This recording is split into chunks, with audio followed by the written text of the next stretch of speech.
नमस्कार दोस्तों, मौरी क्लासेस के यूट्यूब चैनल में आपका स्वागत है। आज हम रीजनिंग के 15 इंपॉर्टेंट प्रश्नों को देखेंगे जो कि SSC, railway, NTPC, RRB, group D, UP police और अन्य सभी परीक्षाओं के लिए इंपॉर्टेंट है। यदि आप किसी भी परीक्षा की तैयारी कर रहे हो तो ये वीडियो आपके लिए काफ़ी इंपॉर्टेंट है, क्योंकि इस वीडियो में रीजनिंग के 15 अलग अलग प्रकार के प्रश्न दिए हैं। तो चलिए हम शुरू करते हैं प्रश्न 1 से। हमारा पहला प्रश्न दिया है, प्रश्न कह रहा है कि कौन सा विकल्प दिए गए शब्द का सही आरेख निरूपित करता है।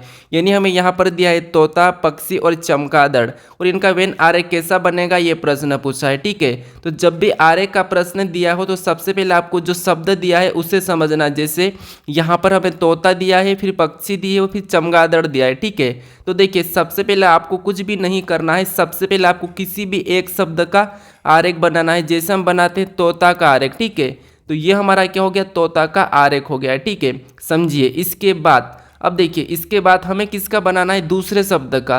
अब दूसरा शब्द हमारा क्या है, पक्षी है। ठीक है, अब हमें पक्षी का आरेख बनाना है। तो अब यहाँ पर देखेंगे हम कि इसका कोई आपस में संबंध है या नहीं है। तो देखिए पक्षी के अंतर्गत कौन आता है, तोता आता है। ठीक है, तो इसीलिए हम क्या करेंगे, पक्षी को बड़ा बनाएंगे और पक्षी के अंदर हम किसको ले लेंगे, तोते को लेंगे। ठीक है, किसको लेंगे हम, तोते को। तो ये जो हमारा डायग्राम बना है किसका बना है, तोते का। इसके बाद अब हमारा तीसरा शब्द बचा है, कौन सा वाला, यहाँ पर हमारा बचा है चमगादड़। ठीक है, तो इसका आप बनाएंगे। तो अब देखिए, अगर हम चमगादड़ को देखेंगे तो क्या पक्षी से संबंध है क्या, तो नहीं है। क्या इसका तोता से कोई संबंध है क्या, तो नहीं है। फिर आप क्या कर सकते हो, यहाँ पर गलती कर सकते हो। कैसे, देखिए आप कहोगे कि चमगादड़ भी एक पक्षी के अंदर आता है, और आप क्या करोगे, इसका अंदर डायग्राम बना के ऑप्शन डी वाला लगा दो। ठीक है, लेकिन ऐसा नहीं होगा। ठीक है, क्योंकि यहाँ पर जो चमगादड़ है ये पक्षी के अंदर नहीं आता है, ये दूसरी प्रजाति है। ठीक है, हम इसे पक्षी नहीं कहते हैं। पक्षी के अंतर्गत ये तोता आता है, चमगादड़ नहीं आता है। ठीक है, तो डायग्राम कैसा बनेगा, इसका डायग्राम बनेगा कुछ इस टाइप से बनेगा। ठीक है, तो ये वाला डायग्राम आप ऑप्शन में देखिए, कौन सा वाला, ये वाला। तो ऑप्शन हमारा यहाँ पर सी सही होगा। ठीक है, अगर आपने डी लगाया हो तो डी गलत है। ठीक है, कौन सा वाला, डी गलत है, और ऑप्शन सी हमारा यहाँ पर सही है। तो ये छोटी छोटी गलती मत करिएगा। ठीक है, अब चलिए हम बढ़ते हैं प्रश्न 2 पे।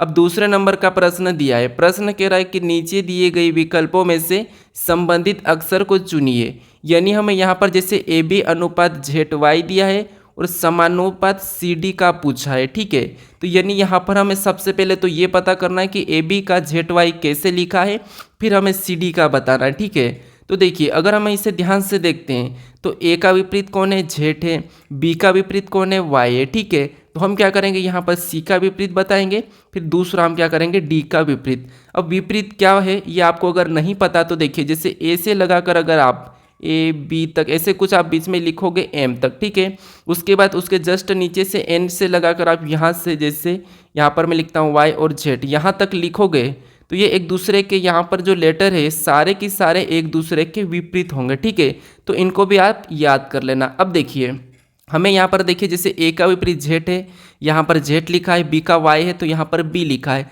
अब सी का कौन होगा, तो यहाँ पर सी हो जाएगा और सी का एक्स होगा। ठीक है, तो यहाँ पर सी का कौन हो जाएगा, एक्स हो जाएगा। अब यहाँ पर अगला हमारा डी होगा और डी का कौन हो जाएगा, तो डी का हो जाएगा डब्ल्यू। ठीक है, तो डी का डब्ल्यू, तो हम यहाँ पर डब्ल्यू को लिखेंगे। अब देखिए हमें ऑप्शन में देखना है कि एक्स डब्ल्यू कहाँ पर है, तो एक्स डब्ल्यू हमारा ऑप्शन नंबर बी में है, तो ऑप्शन बी हमारा यहाँ पर सही जवाब होगा। ठीक है, अब चलिए हम बढ़ते हैं प्रश्न 2 पे, तीसरे पे। ठीक है, अब देखिए आपको यहाँ पर कभी ऐसा नहीं करना है, यहाँ से इसका और यहाँ से इसका ऐसे सोल्व नहीं करना है। ठीक है, चलिए अब तीसरे नंबर का प्रश्न है। अब प्रश्न कह रहा है कि नीचे दिए गए प्रश्न में लुप्त संख्या ज्ञात करें। यानी हमें यहाँ पर 3 अलग अलग प्रकार की आकृति है। ठीक है, इसमें कुछ अंक लिखे और एक प्रश्नवाचक चिन्ह है। यहाँ पर कौन सी संख्या आएगी ये हमें बताना है। ठीक है, तो मैं सभी प्रश्नों को आसान तरीके से बता रहा हूँ सोल्व करने का तरीका। ठीक है, जैसे अब जब भी आपको ऐसे प्रश्न मिले तो आपको क्या करना है, जैसे यहाँ पर अगर प्रश्नवाचक चिन्ह है, ठीक है, हमें यहाँ पर संख्या बताना है, तो इससे पहले हमें ये पता करना है कि अगर देखिए जैसे आकृति हमारे कुछ इस टाइप से, ठीक है, कैसी है, कुछ इस टाइप से, और यहाँ पर कुछ अंक लिखे हैं। तो अगर यहाँ पर अगर हमारा प्रश्नवाचक चिन्ह नीचे की ओर है, ठीक है, तो हम क्या करेंगे, यहाँ पर जो 169 लिखा और यहाँ पर 121 लिखा, इनको कैसे लिखा है, ठीक है, सेम तरीके से हम क्या करेंगे, यहाँ पर भी जैसे तरीके से लिखा है वैसा ही हम यहाँ पर बताएंगे। ठीक है, तो सबसे पहले आपको ये संख्या पता करना है कि 121 कैसे लिखी है और 169 कैसे लिखा है। ठीक है, अब देखिए यहाँ पर हम इस संख्या को ऐसा क्या करें कि हमें 121 मिले, ठीक है। अगर हम यहाँ पर गुना करेंगे इन संख्या का तो नहीं मिलेगा, लेकिन हम 20 में से 9 को घटा लेते हैं तो कितने होते हैं, 11 होते हैं, ठीक है। कितने बचते हैं, 11 बचते हैं। और यहाँ पर देखिए अगर 11 का वर्ग करते हैं तो 11 का वर्ग होता है 121 होता है, ठीक है। और 121 यहाँ पर दिया है। अब सेम तरीके से यहाँ पर पता करते हैं दूसरी आकृति में। अब यहाँ पर देखिए 24 में से 11 को घटाएंगे तो कितने बचते हैं, 13 बचते हैं, ठीक है। और यहाँ पर भी 13 का वर्ग करेंगे तो 13 का वर्ग होता है 169। अब देखिए यहाँ पर भी 169 दिया है, यानी दोनों आकृति में समान तरीके से संख्या लिखी है। तो हम क्या करेंगे, जैसे यहाँ पर माइनस करके वर्ग किया है, यहाँ पर माइनस वर्ग किया है, तो हम भी यहाँ पर माइनस करके वर्ग करेंगे। तो 32 में से 17 को घटाएंगे तो कितने बचते हैं, 32 में से जब 17 को घटाएंगे तो 15। और जैसे हमने यहाँ पर वर्ग किया था, यहाँ पर वर्ग किया तो यहाँ पर भी वर्ग करेंगे, ठीक है। तो 15 का वर्ग होता है 225 होता है, ठीक है। तो जो प्रश्नवाचक चिन्ह यहाँ पर क्या आएगा, 225 आएगा। ऑप्शन में देखिए कि 225 कहाँ पर है, ठीक है। तो ऑप्शन हमारे यहाँ पर देखिए ऑप्शन सी में दिया है, तो ऑप्शन सी हमारा यहाँ पर सही होगा, ठीक है। तो आप हर किसी प्रश्नों को अच्छे से समझने की कोशिश करें, इसका लॉजिक समझें, ठीक है। क्योंकि आप वीडियो कितना भी देखो, अगर आपको लॉजिक नहीं आता हो तो आप प्रश्नों को परीक्षा में नहीं कर पाओगे, इसीलिए आप लॉजिक को समझते चलिए। अब चलिए हम बढ़ते हैं प्रश्न 4 पे। अब चौथे नंबर का प्रश्न दिया है। प्रश्न कह रहा है कि दी गई श्रृंखला श्रेणी में असंगत की पहचान करें। यानी हमें यहाँ पर देखिए जैसे 196, 169, यहाँ पर देखिए 144, फिर 121, फिर 101 दिया है। और हमें यहाँ पर कह रहा है कि असंगत की पहचान करें। तो असंगत का मतलब है कि विषम यानी कि अलग, ठीक है। तो देखिए हमें अलग की पहचान करना है। तो जैसे अगर हम 196 को देखेंगे तो ये हमारा 14 का वर्ग है, ठीक है। 169 हमारा 13 का वर्ग है, आपको याद होना चाहिए, ठीक है। ये 144 हमारा 12 का वर्ग है। 121 को देखेंगे तो ये हमारा 11 का वर्ग है। लेकिन हमारा 101 ये किसी का भी वर्ग नहीं है, ठीक है। क्या है, ये किसी का भी वर्ग नहीं है। तो यहाँ पर हमारा अलग यानी कि असंगत कौन सा हो जाएगा, 101 हो जाएगा। ऑप्शन में देखेंगे 101, तो हमारा ऑप्शन ए में दिया है, तो ऑप्शन ए हमारा यहाँ पर सही जवाब होगा, ठीक है। अब चलिए हम बढ़ते हैं प्रश्न 5 पे।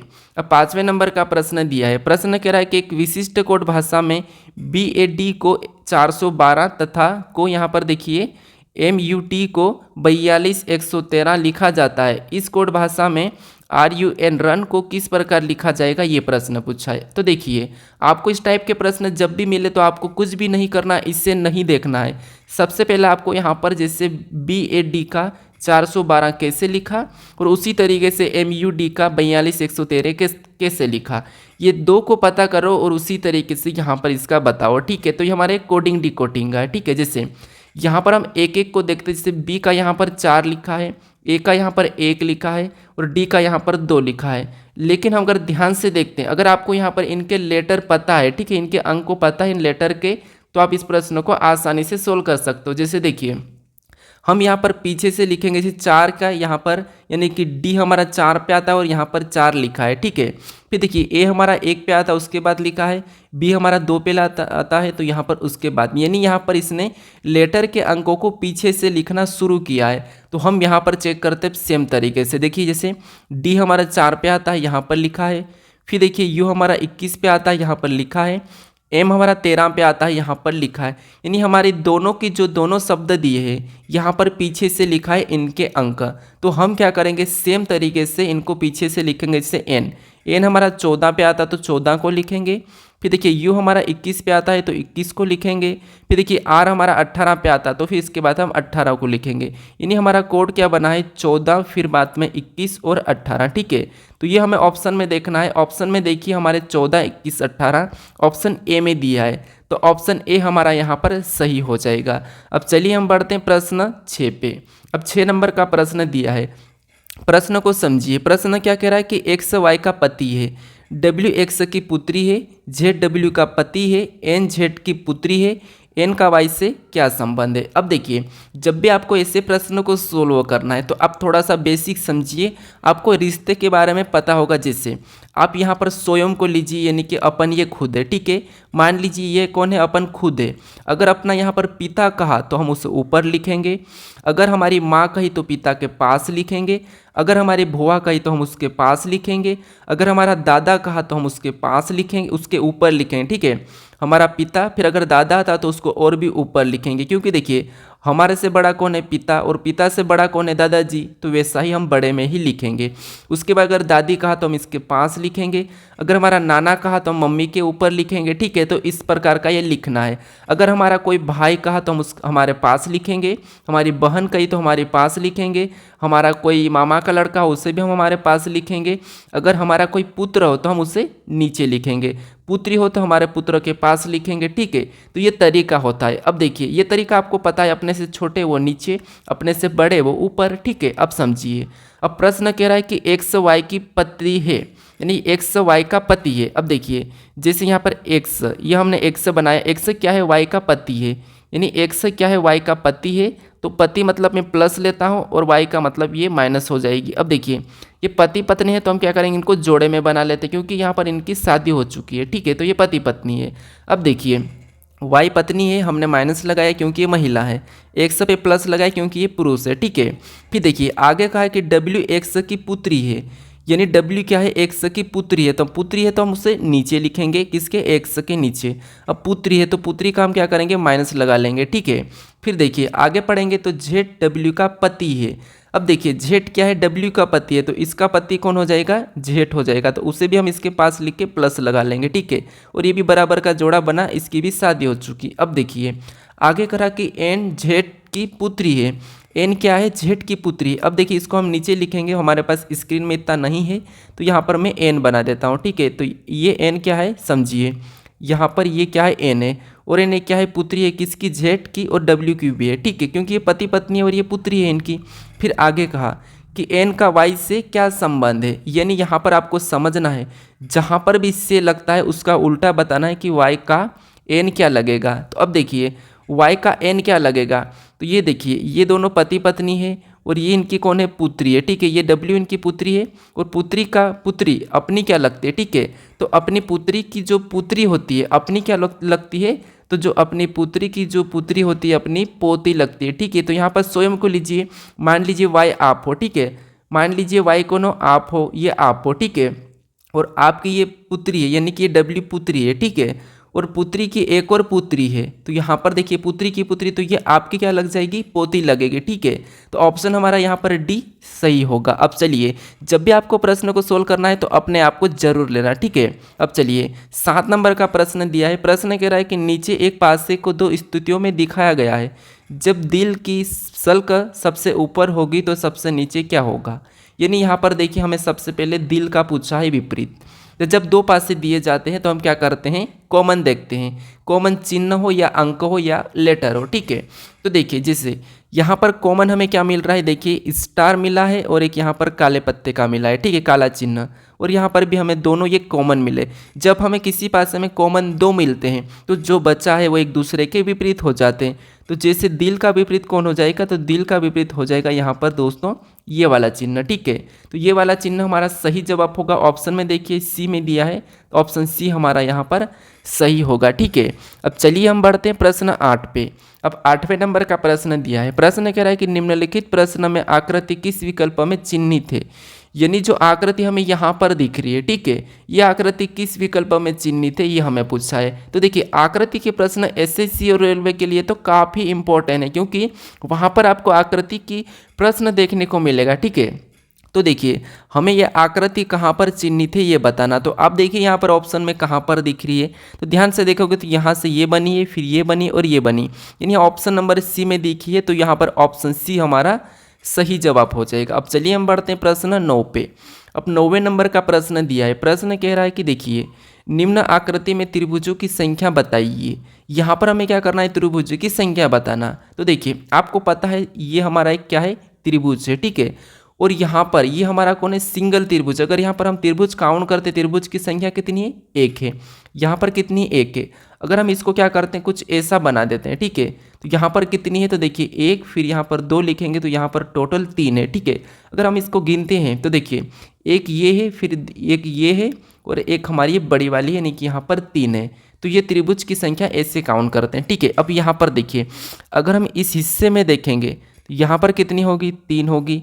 यहाँ पर भी इस हिस्से में सेम हिस्सा है तो यहाँ पर देखेंगे तो यहाँ पर भी 3 होगी। ऐसा ही हिस्सा सेम हमारा यहाँ पर है तो यहाँ पर भी कितने 3 होंगे।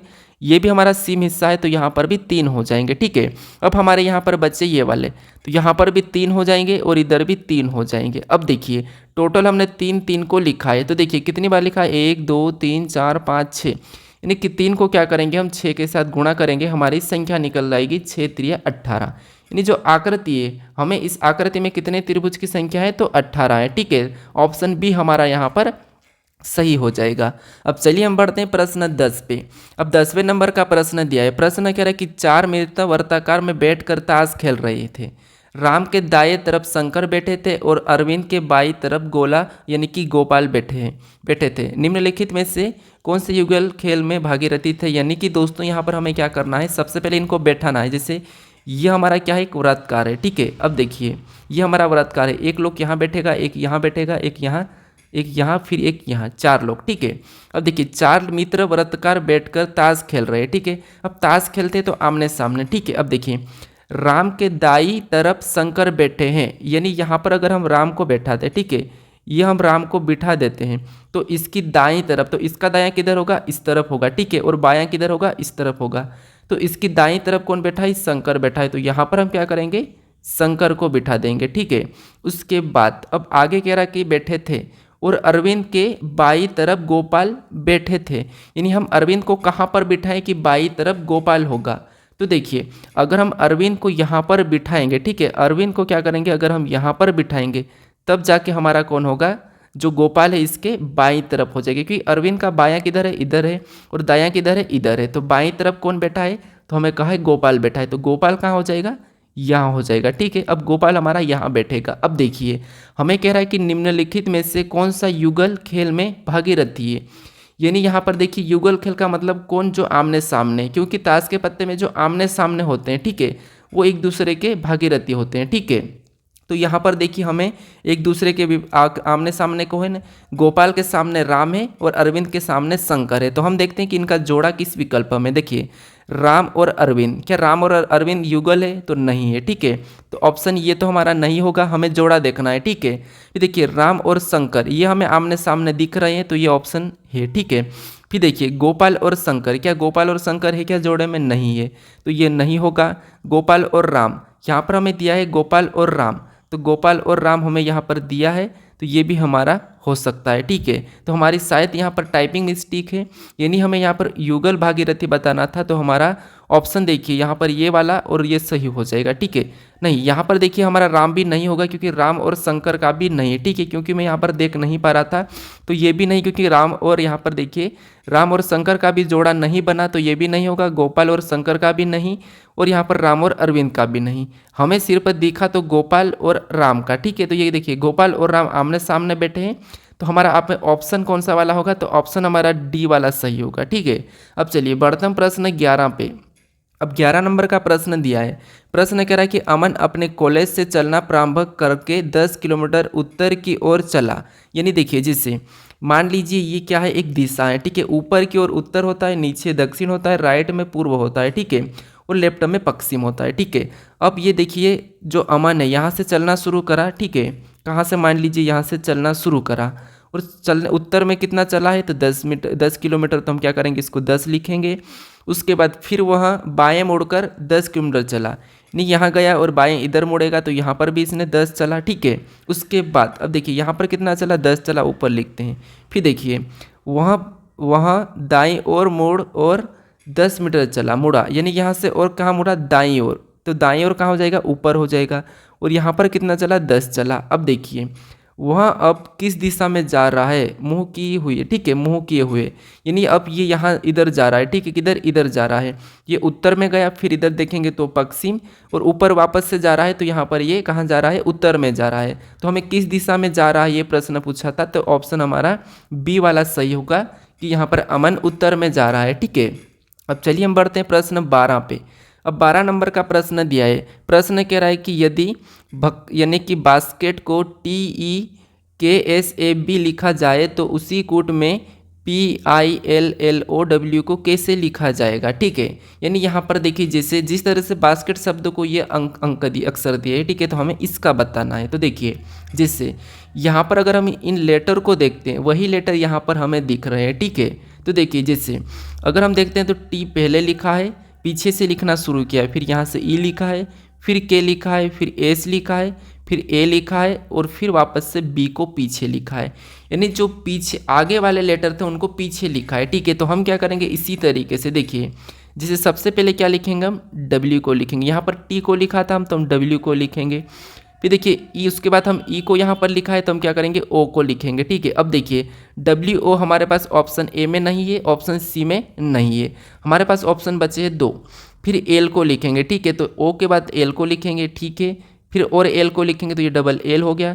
डबल हमें देखिए यहाँ पर तो डबल A नहीं मिल रहा है तो इसीलिए ऑप्शन D भी हटेगा और हम ऐसे करके लिखेंगे तो उसके बाद I आएगा, फिर P। तो यहाँ पर हमारा ऑप्शन कौन सा वाला सही होगा, ऑप्शन B बचा है तो ऑप्शन B हमारा यहाँ पर सही जवाब होगा। ठीक है, अब चलिए हम बढ़ते हैं प्रश्न 13 पे। अब 13 नंबर का प्रश्न इंपॉर्टेंट है, समझिए।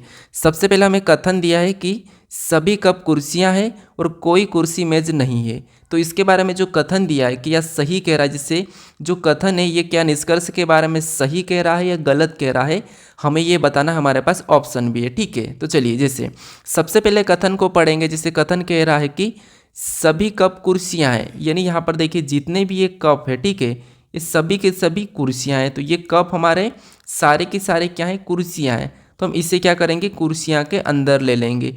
ये हमारे क्या हो जाएंगे, कुर्सियाँ हो जाएंगे। ठीक है, क्या हो जाएंगे, कुर्सियाँ हो जाएंगे। उसके बाद अब देखिए ये मैं कुर्सियाँ बना रहा हूँ, अब ये तो सारे के सारे कुर्सियाँ के अंदर है।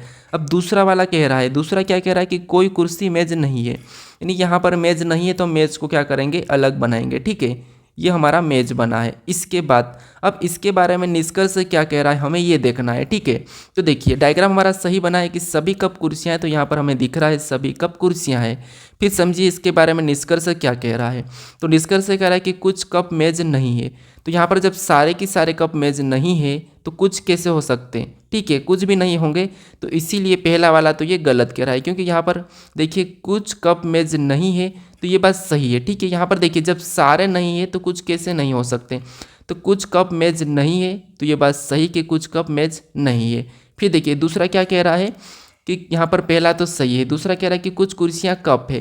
तो देखिए यहाँ पर कुछ कुर्सियाँ कप है, जब सारे कप कुर्सियाँ हैं तो यहाँ पर कुछ होगा, तो दूसरा भी सही कह रहा है। ठीक है, यानी निष्कर्ष दोनों ही हमारे क्या है, सही है। यानी निष्कर्ष कथन के बारे में दोनों ही सही कह रहा है, तो ऑप्शन हमारे सी वाला यहाँ पर सही होगा। ठीक है, कौन सा होगा वाला, सी वाला। अब चलिए हम बढ़ते हैं प्रश्न 14 पे। ठीक है, अब 14 नंबर का प्रश्न दिया है। प्रश्न कह रहा है कि नीचे दिए गए प्रश्न आकृति को पूरा करें। ठीक है, यानी यहाँ पर प्रश्न कह रहा है कि नीचे दिए गए प्रश्न आकृति को पूरा करें। यानी यहाँ पर हमें एक प्रश्नवाचक चिन्ह दिया है, यहाँ पर कौन से विकल्पों के रखें हम आकृति पूरी होगी। ठीक है, ये प्रश्न कह रहा है। तो देखिए जिससे हम सबसे पहले तो इसे बनाएंगे, तो यहाँ पर 2 लाइन हमें चाहिए। तो ऑप्शन में देखिए ऑप्शन ए में नहीं है, ऑप्शन सी में नहीं है, ऑप्शन डी में नहीं है। यहाँ पर हमें ये 2 लाइन मिल चुकी है। ठीक है, फिर वापस हम 2 लाइन को लिखेंगे तो 2 लाइन हमारी यहाँ पर है। तो ऑप्शन हमारे यहाँ पर देखिए कौन से वाले में मिला है, ऑप्शन बी में। तो ऑप्शन बी हमारा यहाँ पर सही जवाब हो जाएगा। ठीक है, अब चलिए हम बढ़ते हैं प्रश्न 15 पे। अब 15 नंबर का प्रश्न दिया है। प्रश्न कह रहा है कि 11 का संबंध 13 31 से है, तो हमें 12 का बताना है। ठीक है, तो देखिए आपको यहाँ पर क्या करना है, सबसे पहले 11 का संबंध पता करना है, फिर सेम तरीके से 12 का बताना है। तो देखिए मैं आपको बता देता हूँ, जैसे 11 का घन होता है 13 31। ठीक है, यानी देखिए 11 का घन कितना होता है, तो 11 का घन 1331 है। ठीक है, तो वो उसको यहाँ पर लिखा है। तो आपको 12 का घन कितना है ये बताना है, तो मुझे कमेंट करके बताएं कि 12 का घन कौन सा ऑप्शन में ये मुझे बताया। ठीक है, तो आप 12 का घन कौन सा है, यानी कि जो प्रश्नवाचक चिन्ह है यहाँ पर कौन सा ऑप्शन आएगा, जो मुझे कमेंट करके बताए और 15 नंबर क्वेश्चन का मुझे सही जवाब बताए। ठीक है, चलिए अभी आप अगर इस चैनल को अभी तक सब्सक्राइब नहीं करें तो प्लीज़ सब्सक्राइब कर लीजिए, और वीडियो लाइक नहीं करें तो लाइक ज़रूर कर दीजिए। ठीक है।